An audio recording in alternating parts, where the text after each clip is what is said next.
దేవుని నామానికి స్తోత్రం కలుగును గాక.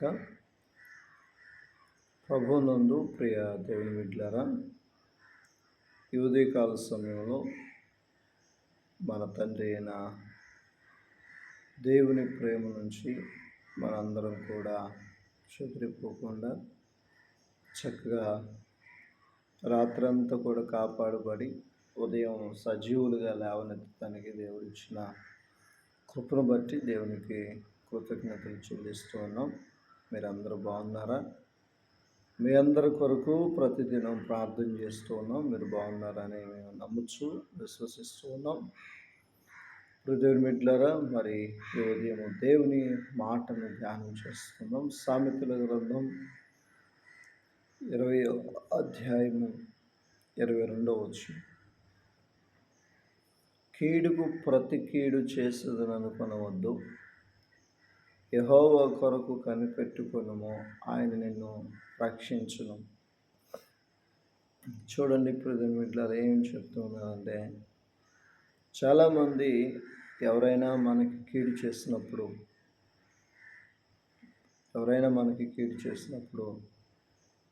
వాళ్ళకి మనం ఎలా కీడు చేయాలని చూస్తూ ఉంటాం. మనుషులం కనుక వాళ్ళు మనం దెబ్బ కొట్టారు, మనం ఎలా దెబ్బ కొట్టాలి,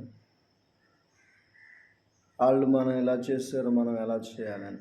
కానీ దేవుని పిల్లలమైన మనం అంట కీడుకు ప్రతి కీడు చేస్తుంది అనుకొనవద్దు. దావీదు గారికి సౌలు రాజు ఎంత కీడు చేయటానికి ప్రయత్నించాడు, ఎన్నిసార్లు చేసినప్పటికీ దావీదు గారు కీడుకు ప్రతి కీడు చేస్తుందని ఎప్పుడు అనుకోలే. మరి ఏం చేశాడని అంటే, యెహోవా కొరకు కనిపెట్టుకొనుము, ఆయన నిన్ను రక్షించును. అంటే నువ్వు దేవుని కొరకు కనిపెడితే ఆయనే నిన్ను రక్షిస్తాడు. ఎందుకనంటే ఎవరైతే నీకు కీడు చేయాలని తలంచారో, దేని ద్వారా కీడు చేద్దాం అనుకున్నారో వారు ఆ కీడులోనే వాళ్ళే పడినట్లుగా పరిశుద్ధ గ్రంథంలో చాలా విషయాలు మనకు కనపడుతూ ఉంటాయి. ఎస్టేట్ గ్రంథంలో కానీ, ప్రజెంట్ బిడ్డలారా, అలాగే యేసేపు అన్నదమ్ముల విషయంలో కానీ, ఎవరైతే కీడును తలంచారో ఆ కీడు వారికే సంభవించింది, ఆ నష్టం వారికే వచ్చింది. కానీ భక్తులు ఏం చేస్తారంటే యెహోవా కొరకు కనిపెట్టుకొను అన్నాడు. చూడండి, దేవుని కొరకు కనిపెడితే ఆయన ఏం చేస్తాడంటే వీళ్ళని రక్షించారు. ఏ గోతులైతే పడేశారో వాళ్ళు నష్టపరిచారు, కానీ దేవుడు కాపాడుతూ వచ్చారు. దానియేలును కూడా సింహాల బోన్లో పడేసే పరిస్థితి కీడు చేస్తే దానియేలు బయటకు వచ్చాడు, పడేసిన లోపలికి వెళ్ళారు, ఎముకలు సైతం పొడి చేసి.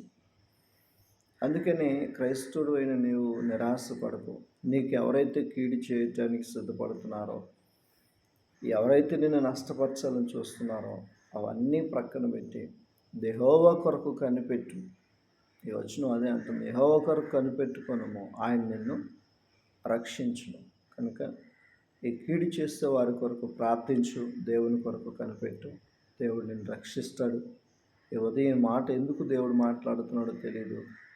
కీడు చేస్తున్న వారు ఎక్కువయ్యారేమో నీకు, కనుక భయపడక ప్రార్థన చేస్తూ. పరిశుద్ధుడా, ప్రేమ కలిగిన దేవా, నీ పరిశుద్ధమైన నామాన్ని బట్టి వందనాలు, స్తోత్రాలు. ఎవరు మాకు కీడు చేయటానికి తలంచారో, పరిచర్య కొరకు, బిడ్డల కొరకు, కుటుంబాల కొరకు, వారందరి విషయమే ప్రార్థన చేస్తున్నాం. దేవా, మేము మిమ్మల్ని కనిపెట్టుకుంటే మీరు మమ్మల్ని రక్షిస్తారని చెప్పారు. కనుక కనిపెట్టి ప్రార్థన చేసే అనుభవం మాకు దయచేయండి. ఈ ఉదయం నుంచి రాత్రి వేళకు తోడుగుండు. ఈ 2 దినాలు ఉపవాస ప్రార్థనలు చదువుకునే పిల్లల కొరకు ప్రత్యేకంగా ఏర్పాటు చేస్తుండగా ప్రతి ఒక్కరు కూడా పాల్గొని ఆశీర్వాదం పొందుకోవడానికి సహాయం చేయి. నీ బలమైన హస్తమును తోడుగుంచి బలంగా వాడుకోమని యేసు నామములో అడుగుచున్నాను తండ్రి. ఆమేన్. God bless you.